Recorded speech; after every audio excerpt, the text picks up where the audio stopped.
That day in Qatar began like any other. The sky had not yet fully brightened, the desert wind was still cold, and I was sitting in the maintenance room with my old laptop, checking my inbox before the shift. I had been in this job for more than 30 years as an aircraft maintenance engineer for a private company contracting with the government. At 55, I thought I had seen every kind of shock life could throw at me, but I was wrong. A single subject line struck me harder than any storm in the Middle Eastern sky ever could. The email read, "Let's be adults about this." I opened it. The content was only 3 sentences. Linda, the wife I had lived with for 28 years, wrote that she had filed for divorce. She had emptied our joint account. And finally, she informed me that Rick, a name I had only heard in passing, had moved into our home in Boise. I read it once, then again, as if my eyes were deceiving my brain. But no, the cold words stayed, steady and unshaken, without a hint of hesitation, without a single explanation. After 28 years, my marriage ended with a PDF file attached. No conversation, no look in the eye, just 3 sentences, neat as a work memo. I sat frozen for a long while. The industrial fans whirred overhead, and the smell of oil and hot steel swirled around as usual. But inside me, a hollow space opened, deep and cold. Finally, I typed one single word in reply. Understood. No shouting, no blame, no pleading. I closed the laptop, stood up, and showered in the communal stalls. The water hit my shoulders, colder than usual, but it sharpened me. I changed into my protective gear and went to work as if nothing had happened. Only one thing changed, the thing my colleagues noticed. My eyes. Wilson, a younger engineer, glanced at me and asked quietly, "You all right, Dean?" I answered briefly. "Just something at home." He nodded, asked no more. Men who spend years far from home understand well. There are pains that words never need to cut open. But in my mind, every detail began to line up. I remembered the hug at the airport when I left. Linda said, "Stay safe," with a flat tone, her eyes dry, like bidding farewell to a coworker rather than a husband bound for months in the Middle East. I should have noticed then. But people have a habit of hoping they are wrong, of believing the one they love still keeps a place for them. There was nothing left to guess. She had chosen, she had decided, she had acted. And me, I would not argue. I never start wars, but if someone drags me into one, I will be the one to end it. Sitting in the mess hall at dinner, watching colleagues laugh, calling wives and children, I felt completely apart. Their world was filled with laughter. Mine was filled only with silence. But it was not the silence of defeat. It was the silence of a man observing, calculating, preparing. I had weathered storms in the air, engines catching fire at 30,000 feet. In this line of work, panic is forbidden. You are only allowed to focus, to find solutions, one step at a time. Marriage was no different. If Linda thought I would break, she forgot I was trained my whole life to keep a cold head while everything around me burned. For now, I needed no further reply. No phone call, no words of reproach. Silence would make Linda wonder. Silence would make Rick careless, and silence would give me time to prepare. Because in my world, nothing is random. I believe in evidence. I believe in records. I believe that truth always surfaces, and when it does, traitors find no place to hide. When the shift ended, I returned to my room and opened the email again. Still the same 3 sentences. Still the name Rick lodged into the life that was mine. I no longer felt pain. I felt clarity. This story was not over. It had only just begun. If you are listening to this story, tell me what you think. Have you ever witnessed a betrayal so cold it fit into only a few short lines? Leave a comment, share your thoughts below, and do not forget to subscribe to the channel to follow the journey I will tell, the journey of overturning everything in silence. I met Linda in the summer of 1993 at a backyard party hosted by a mutual friend. I was 27, just finishing a maintenance contract in Florida and taking a few weeks off. Linda was different, still a nursing student, her blonde hair tied neatly, wearing a pale blue dress that was simple yet striking. I remember how she smiled at everyone, gentle but full of presence, and how her eyes lingered on me as I sat quietly with a beer in hand. She walked over and asked, "What kind of work makes you look so tense all the time?" I laughed. The question was simple, Yet for a moment, it made me feel like I was no longer standing outside of life. We started dating only a few weeks later. Linda carried an energy that was foreign to me. She liked to go out, to meet friends, to talk for hours. I was used to discipline and silence from years in aviation. I thought that difference was what drew us together. Less than 8 months later, we married. A small wedding, just friends and family gathered. Nothing extravagant but filled with laughter. I believed I had found the person who would walk with me the rest of the way. The first years of marriage were not easy, but they were sweet. Linda worked as a nurse at a small hospital, long shifts under pressure, yet when she came home, she told me stories of patience, of emergencies. I traveled constantly, Dallas, Seattle, sometimes inside military bases. Each time I returned, Linda hugged me tight and said she was proud of my work, though she never fully understood it. We lived in a small, rented apartment, saving every dollar to one day buy a house. But only a few years later, Linda began to say she was exhausted. The work drained her body and her spirit. One night when I came home from a trip, she said, "I cannot do this anymore. I cannot stand in a hospital every day, watching people suffer and die." I stayed silent. I knew it was harsh work, but I had not thought she would quit so soon. She left nursing and moved into administrative work at a dental clinic. She said it was easier, more regular. I agreed as long as she could breathe easier. From then on, our lives shifted. I still traveled long stretches, sometimes gone 3 weeks at a time. I had grown used to absence, but Linda had not. At first, when I came home, she was excited, preparing dinner, telling stories, but gradually the light in her eyes dimmed. Her stories grew shorter, then stopped. Some nights I returned to find her sitting alone on the sofa, eyes fixed on her phone. I would ask something, she gave half answers, then kept scrolling. Dinner became so quiet that the sound of utensils against plates felt like a bell. Linda began to join more girls' nights with friends I had never met. Sometimes she left a note on the table. "Out with friends, have dinner without me." I called, she spoke quickly and ended the conversation fast. I did not feel suspicion, only distance. The closet is filled with new clothes, new shoes. She signed up at a gym saying she wanted to take care of herself. But every time I came back, I saw no change, except that she came home later. I asked, "How was the training?" She only smiled. "Normal." I let it be.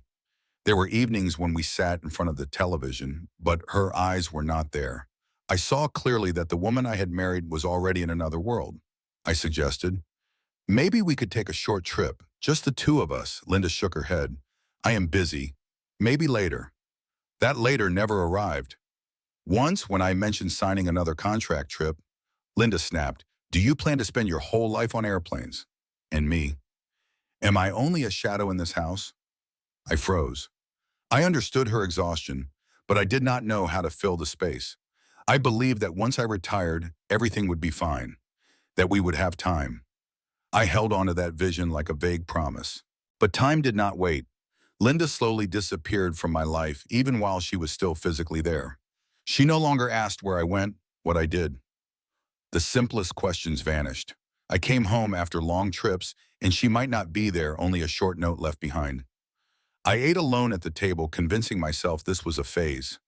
But deep down, I knew the distance had grown too wide to cross. I chose silence. My father once told me, "Speak only when you are certain. Act only when there is no choice." I lived by that. I did not snoop.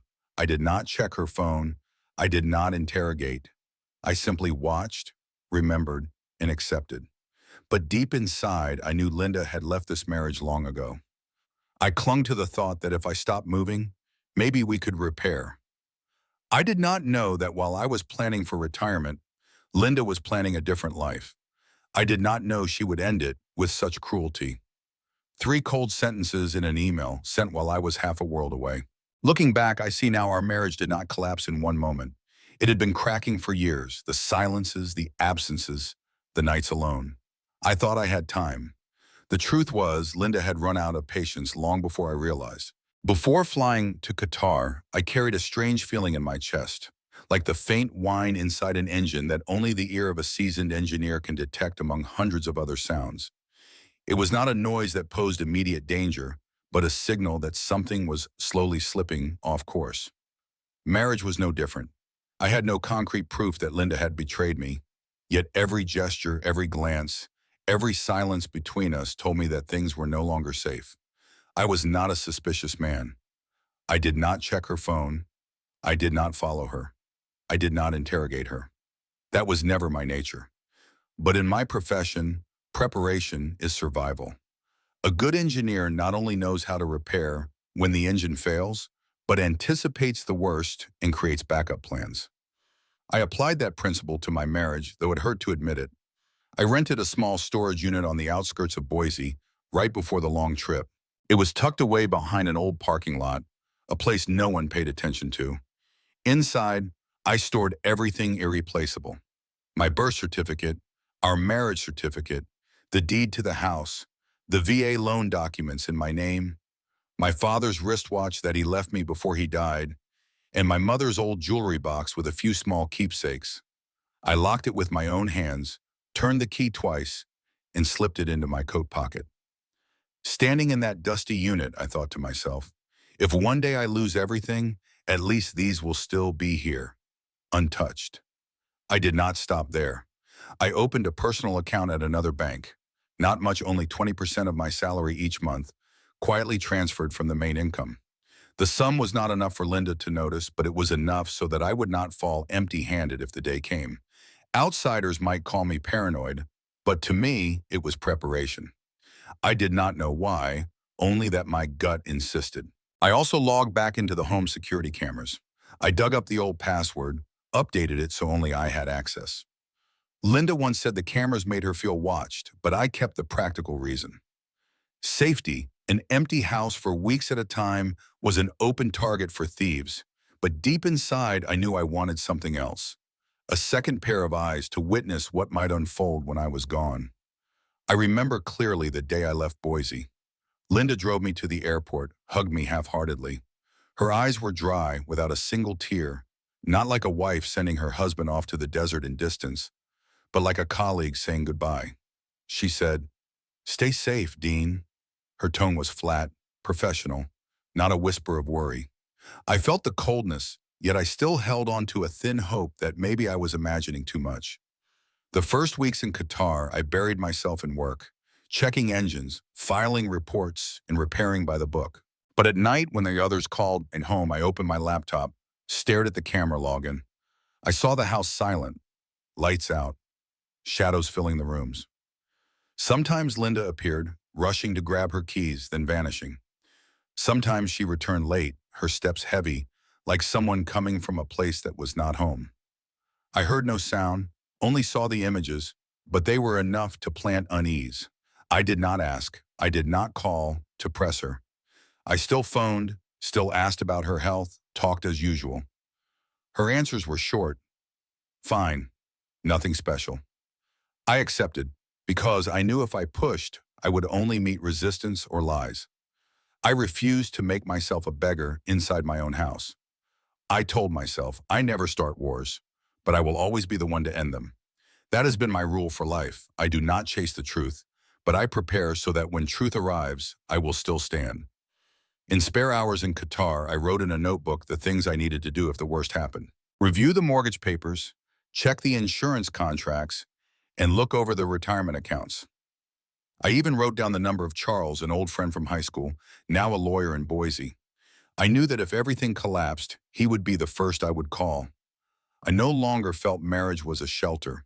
It was like an aircraft with an engine vibrating wrong, not yet on fire, but could fail at any moment. In my line of work, I never panicked at a strange sound.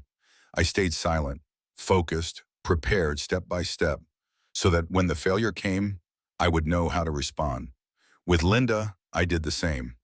There were nights at the base when I sat alone after my shift, listening to younger men call their wives, their children. Laughter echoing across the room. I sat in silence, sipping bitter coffee, and wrote one more line in my notebook. Do not be passive. It was a warning to myself. My silence was not surrender. It was a strategy. It gave me distance to see clearly. It gave me time to arrange the pieces. Linda might have thought I was inattentive, but in truth, I was laying each brick for the last wall of defense. And when that email appeared, short, cold, 3 sentences ending nearly 3 decades of marriage, I knew my preparation had been right. I was not surprised. I was not broken. Because long before then, I had already understood that this marriage was only a shell, and I, like an engineer before a long flight, had built a backup plan to land myself safely. 2 weeks after the divorce email, I saw with my own eyes the truth I had been denying. The missing money was only the beginning. The image of Rick inside the house I had built with sweat, wearing the winter jacket I once kept as a memory, sitting in the chair I had placed by the window, shattered the last illusions I held. Linda had not only betrayed me, she had replaced me piece by piece inside her life. I remember the feeling of sitting on the steel bed in the quarters, laptop on my knees, the blue glow of the screen reflecting on the ceiling. Outside, desert wind whistled through the cracks. Inside, a scene both familiar and suffocating. Rick stroked the dog I had raised since it was small, walking leisurely through the yard as if he owned it. And Linda, the woman who once held my hand at our summer wedding, now stood beside him, smiling in the kitchen where I had repaired the tiles one by one. The pain was no longer a sudden blade, but a drill boring slowly, turn by turn. I did not scream. I did not throw anything. I sat upright, eyes fixed on the screen, letting the scene burn into memory like a living certificate. When the laptop shut down, the room went dark. I turned on the desk lamp and pulled a blank sheet of paper. Each time I faced a crisis, I wrote. It was how I kept my head clear. I made a list, with each point in order. Call Charles. Review the mortgage papers. Contact the Veterans Office. Prepare the files. Each word appeared like an emergency procedure in a cockpit. That night, I did not sleep. I replayed the camera footage again and again, like an engineer checking flight data after an incident. Each viewing replaced the ache in my chest with determination. I began to think not with emotion, but with strategy. If Linda believed I was trapped in Qatar, she had forgotten that I lived by discipline and plans. The next morning after my shift, I stepped into the international phone room. The hallway was empty, the smell of smoke lingering from the night shift. I lifted the receiver and dialed Charles. 3 rings, then his voice, raspy and familiar. Dean, after all these years. Charles, I said evenly, I need you. After listening, he stayed silent for a moment. Then he asked, what do you want me to do? I will send every document. Check the mortgage, the deed, anything Linda might try to touch. All right, send them all. I will handle it. Handle it. The call was short, but when I hung up, I felt a foundation had been set. I was no longer alone. The days after, I worked as usual. No one around me noticed a change. But inside my mind, every piece was being arranged. I added more to the notebook. Verify the deed when back home. Risk of forged signatures. Change retirement account passwords. Contact a financial advisor. In the evenings, I opened the cameras again. Once I saw Rick leaning on the second-floor balcony, a beer in hand, staring into the distance in the exact stance I had stood after long trips. Another time, he pulled my leather jacket from the hanger and wore it. Linda stepped over, laughed, and adjusted the collar for him. My chest tightened, but my face did not change. I had shifted from a betrayed husband to a witness collecting evidence. One night, I watched them open the filing cabinet in my office. Rick pulled out folders, and Linda pointed and flipped through. I knew what she was searching for. The originals I had locked away in the storage unit. I watched them rummage in vain, and for the first time in weeks, I felt advantage. Linda thought she had cleared everything, you see, but she did not know I had been one step ahead. I began running scenarios in my mind. If Linda forged a signature, the bank would keep records. If Rick tried to co-sign, every transaction would leave a trace. All I needed was patience. What I had prepared in silence was now beginning to take shape. At dinner in the mess hall, colleagues laughed about vacation plans. I sat still, chewing slowly, eyes distant. Wilson glanced at me. You all right? Just something at home, I said. He nodded and moved on. In our world, such an answer meant no further digging. But inside, the silence was the perfect cover. No one knew I was preparing for war. One night, I saw Rick feed the dog using the bowl I had bought at a local market. I laughed. The sound echoed in the small room, dry and hollow.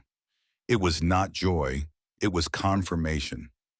He had stepped into my role, detail by detail, and that very detail would become evidence against him. I pictured the day of return. I would not knock on the door. I would not argue. I would sit in the county office, open the files, point to each signature, each trace. I would not need to convince anyone. The truth would speak. Linda and Rick believed they had won, but they were only writing their indictment. Before sleep, I closed the laptop and placed my hand on the checklist. 4 lines of pencil marks stood there, steady. I read them again, then whispered, "I never start wars, but I will always be the one to end them." That night, for the first time since the divorce email, I slept soundly. No dreams, no jolts awake, because I had seen clearly. The betrayal had reached its peak. From here on, the game was mine. I returned to America on an autumn morning. The connecting flight from Doha landed in Seattle, then one more short leg to Boise. I did not tell Linda. No message, no call. To her, I was still in the Middle East, still buried in engines and sand. My silence was both my shield and the sharpest blade I carried. I rented a small roadside room under a false name, 15 miles outside the city. The walls were painted yellow, faded with time, and the space was narrow and cramped. But I needed nothing more. Only a desk for my laptop, the place where I replayed the camera feeds and continued to write my checklist. On my first day back, I called Charles. We met at a small cafe off the highway where the rumble of trucks drowned out any notice of 2 middle-aged men speaking in low voices. Charles walked in with a thick leather case. He looked older than the last time I had seen him, hair gone gray, but his voice was still rough, still warm. He set the case on the table, opened it, and pushed a folder toward me. "Dean, you need to be ready." I pulled the papers closer. My eyes scanned each page until they stopped at the signature line. I saw my name, Dean Briggs, written neatly on the refinancing documents for the house, but I knew instantly it was not mine.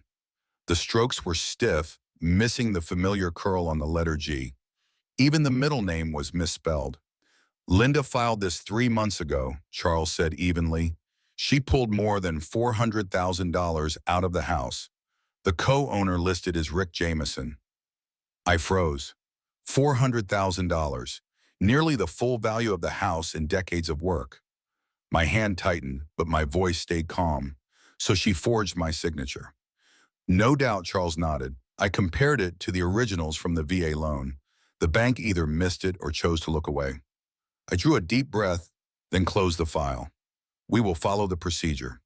First, the bank. That afternoon, I walked into the central branch in Boise. I wore plain clothes, carrying my original papers and my veteran ID. The young woman at the counter smiled, but when I placed the file down, the smile faded. "This is the signature on the refinance," I said low and firm, "and this is my real signature." She looked back and forth, her eyes widening. "Mr. Briggs, this, I know," I cut her off, "and I need you to escalate immediately." She swallowed hard, nodded quickly, and disappeared into the back. Minutes later, a man in a suit appeared, the branch manager. He shook my hand, face tense. "We will treat this as urgent, sir. This is a serious matter." I nodded once. "I have already notified my attorney, and I will send everything to federal investigators." Leaving the bank, Boise looked the same, yet not the same. The road leading toward my old neighborhood is still lined with trees, their leaves golden. But I did not turn that way. That house was no longer mine, not on paper. And I would not step inside without leverage. That night in the room, I opened the laptop again. The cameras connected instantly, and then I saw them. Rick sat in the living room across from a man in a white shirt, tie loose, papers in hand. He introduced himself the day before as Spencer Hall, a well-known real estate agent in the area. The audio feed was clear. "We will list the house at 470, Spencer said with confidence. "Cash buyers. They will close around 420. You still walk away with plenty." Rick leaned back, nodded. "Just make it fast. I do not want delays." Linda walked past with a tray of drinks. She set it down, smiling faintly. "As long as it is quick, I do not care how much." I sat still, listening to every word. This was no longer just a betrayal of marriage. This was a financial conspiracy, structured and deliberate, with evidence in plain sight. I opened the recording software and saved the entire video. That same night, I sent the recording and Charles's documents through encrypted email. Forward to the FBI, I wrote. The next morning, Charles called back. Dean, you did the right thing. I reached out to a federal agent I know. They want to see everything you have. I nodded, hand resting on the checklist. Everything was unfolding exactly as planned. Linda believed she had cleared the ground. Rick believed he had taken my place. But the truth was, I was already a step ahead. I spent the day sorting the files, printing each document, and numbering each page. Investigators needed clarity, a complete picture. I prepared it all. Withdrawn funds, forged signatures, the video of the sales scheme, and the name Spencer Hall. I sealed everything into one folder, stamped, and ready. That evening, alone in the dim room, I looked out the window. The street light reflected off cracked asphalt, the drizzle falling light and steady. I thought of nearly 3 decades of marriage, of the woman who once held my hand and promised to stand with me in sickness and in health. It all ended with an email and a cheap scheme to sell my house. But I no longer felt pain. What I felt was clarity. This was not a family matter anymore. This was financial fraud. And I, the man who once kept engines alive in the sky, would deliver the whole scheme made onto the desk of the FBI. I closed the notebook and wrote one final line for the day. Begin counterattack. That night when Charles called, his voice was calm but heavy. Dean, it is time. I sat in the damp motel room, yellow light spilling through the window, the sound of trucks rolling down the highway outside. A strange feeling settled in my chest. No longer the gut-wrenching pain of Linda's divorce email, no longer the fury of seeing Rick in my sweatshirt. What remained was the stillness of a man fully prepared. I put on my old army jacket, got in the car, and drove toward the house once called home. Linda did not know I had returned. When I arrived, black FBI SUVs lined the front yard. Red and blue lights flashed across the windows I once wiped clean every spring. Neighbors crowded the opposite sidewalk, whispering, pointing. I stayed back in the shadows near the wooden fence, watching. The front door burst open. 2 agents dragged Rick out, his face red, his voice cracking as he shouted. He wore the jacket I had once bought in Seattle. The fabric was frayed, the collar crooked, stained with coffee. Panic filled his eyes, something I had once thought I would never witness. Spencer Hall was pulled out behind him, sweat pouring down his face, handcuffs glinting under the lights. Linda appeared in the doorway, her hair tangled, her nightgown wrinkled, her hand trembling as she covered her mouth. I heard her scream, Rick, what is happening? No one answered. A female agent read the Miranda rights, her firm voice drowning out Linda's sobs. It felt like a play, one where I was the only audience member who knew the script. The neighbors, who once smiled at me while I mowed the lawn or raked the leaves, now only shook their heads. An old woman whispered to her husband, terrible, right here in our neighborhood. I stood with hands in pockets, face unreadable. Linda began to call. My phone buzzed in my pocket again and again. Her name lit the screen, over and over. I let it ring, then die, then ring again. Each time I only stared at the glow in the dark. In her voicemail, she sobbed, Dean, please, we can handle this like adults. I never knew it would become this big. It was Rick's fault. I never wanted... Her voice cracked into pieces. I listened, but I did not reply. What I wanted was not an apology. I wanted the truth exposed. And tonight it stood in the open for all to see. As the agents drove away with Rick and Spencer, Linda collapsed on the lawn, clutching her head. The neighbors' eyes fell on her, stripped of sympathy. She once boasted to them of vacations, wine parties in the backyard, weekend shopping sprees. Now it had all dissolved. I watched her trembling under the flashing lights, but I did not step closer. Inside me, anger was gone. Only emptiness remained, as if a chapter had closed. The woman I once loved for 15 years was now only a stranger facing the weight of her own choices. The next day, news spread across Boise. Local papers reported, a couple is under federal investigation for bank fraud and an illegal property scheme. I read it on my phone, sipping cheap coffee in a small diner. Old colleagues sent texts. I replied with 2 words. It is done. No one asked further. They understood that my silence was the final wall I built. Linda kept calling. 10 times, 20 times. At last, she sent a long message. Dean, I was wrong, but after all these years, we can fix this. I will sell everything. I will pay it back. And I will leave Rick. Do not let the FBI drag us into this. I stared at the screen, hand resting on the sticky diner table, and thought for a long while. I remembered the nights on my bunk overseas, sending emails asking how she was. Linda would reply with one-word answers or nothing at all. I remembered the moment I saw Rick sitting in my chair on the camera, drinking from the mug I once loved. Those memories returned, quiet but clear enough to remind me there was no return. Charles told me later, Dean, she will try everything to escape, but you only need patience. Let the law finish the work. I nodded. I did not need to shout. I did not need cruel words. Linda had turned herself into a criminal, and the stage had already revealed everything. One afternoon, I passed the house. Police seals covered the door. The flowers I had planted withered. Dry leaves scattered. Curtains blew in the wind. No one was there to pull them shut. I paused a few seconds, breathed deep, and kept walking. That house no longer belonged to me, nor Linda. It was evidence now. Many would think I felt joy at Linda's downfall. In truth, I only felt a dull sadness, like looking at a painting once loved, ruined by rain, beyond repair. I did not want to touch it anymore. I let the past go, let it destroy itself. Later, Linda was summoned for questioning. Charles told me she cried through the session, blaming Rick, claiming she had been misled. But the forged signatures and wire transfers were in the hands of the FBI. No one believed her story. I did not attend court. I did not need to. When I thought of her, I saw only a stranger. The woman who once held my hand at the altar had died long ago. What remained was greed, and it was collapsing on itself. Rick sat in jail awaiting trial. Spencer faced charges as an accomplice. Linda now confronted crushing financial penalties. I did not rejoice. I did not pity. I only felt release knowing I was free of her. One evening, my phone rang again. I looked at the screen. This time I answered. Linda's voice broke. Dean, do you still love me? I stayed silent for a few seconds, then ended the call. Not out of hate, out of nothing left to say. I knew then that the true downfall of a traitor was not the handcuffs, not the headlines, but the moment Linda realized I would never give her the chance to return. She could beg the FBI, plead to lawyers, and cry to neighbors.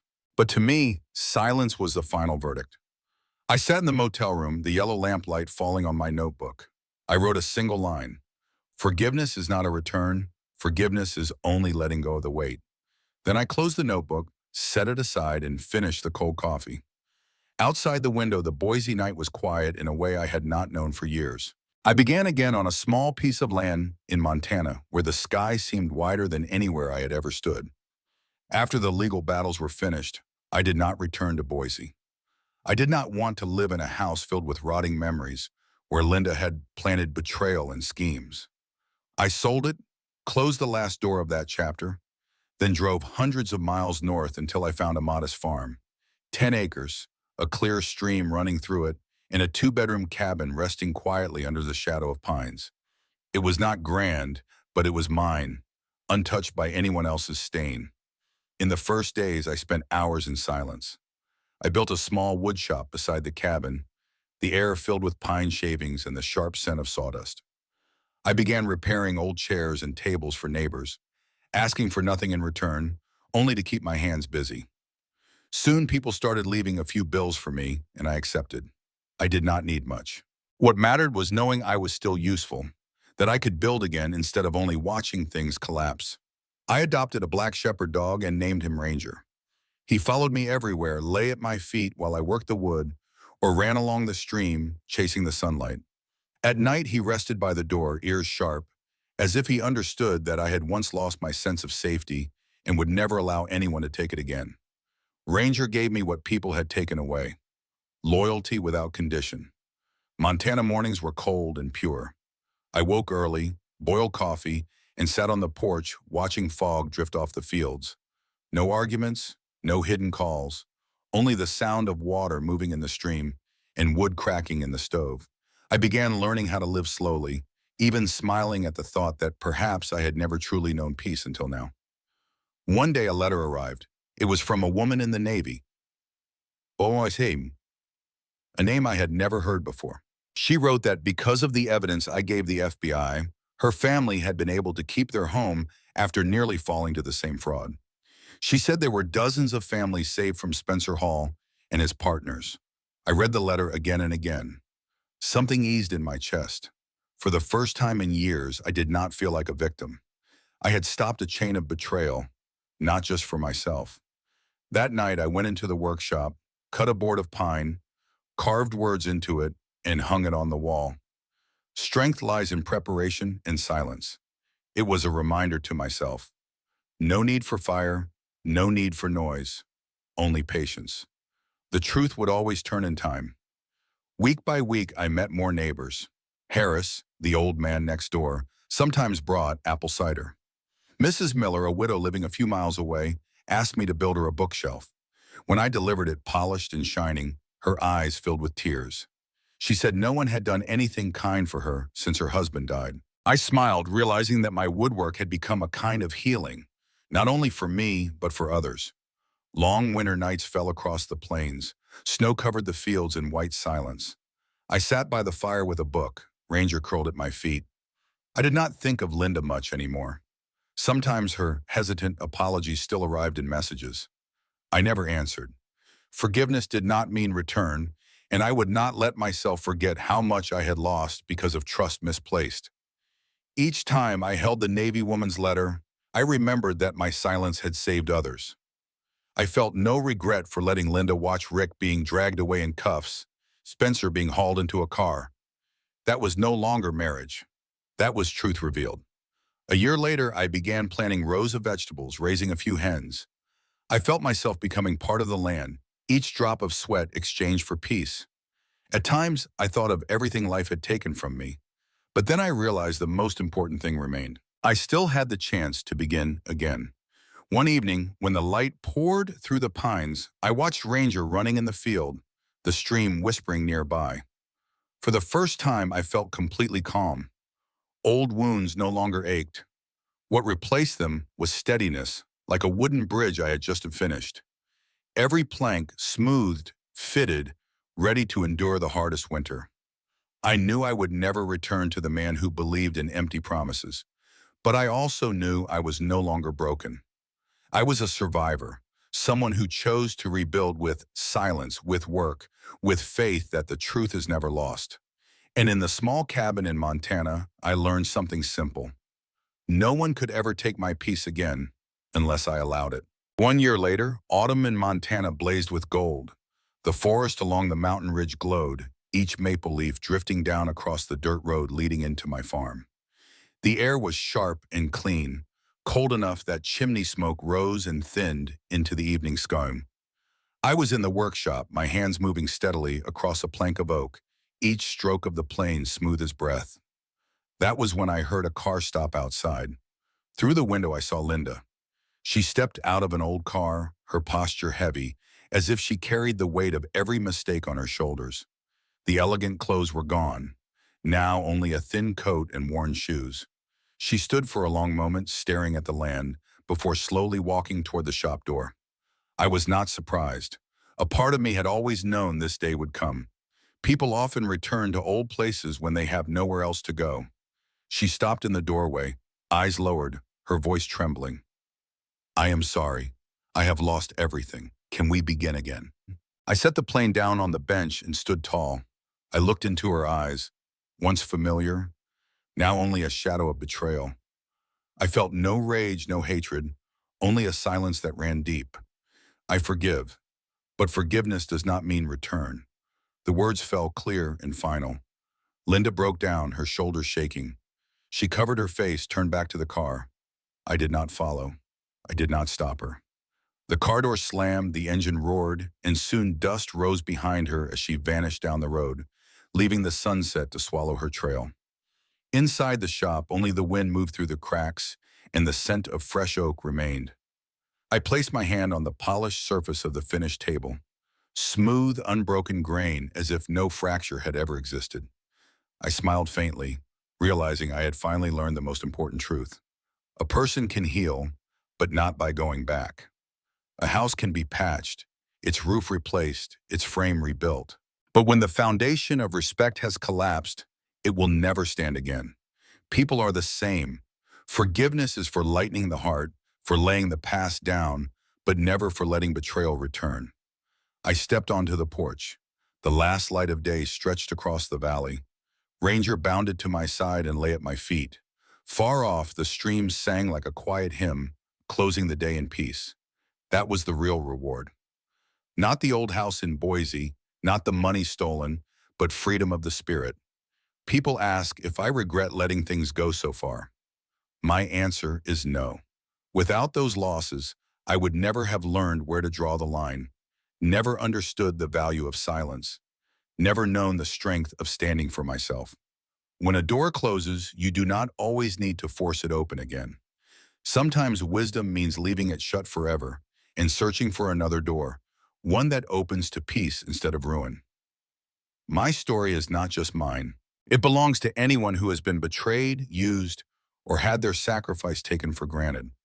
I want to tell you this: forgive so your heart can rest, but never mistake forgiveness for permission to be broken again. Set boundaries. Guard your worth. Know that silence can be more powerful than 1,000 accusations. Back in the shop, the sunset slipped through the half-open door, spreading across the new table's surface. I sat down, laid my hand on the wood, and knew the story was finished. Not in tears, not in vengeance, but in the calm of someone who has chosen their road.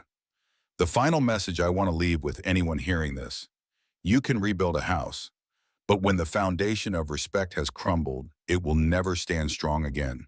If you stand at the threshold of choice, remember this: do not let your sacrifice be dismissed. Do not let your love become someone else's weapon. Walk away if you must, because sometimes only by letting go do you truly find yourself again. If this story touches something in your life, I ask that you share it so others may see the value of protecting themselves. Leave your thoughts, spread the message, and do not forget to stay with this journey where we speak of boundaries, of truth, and of peace after the storm.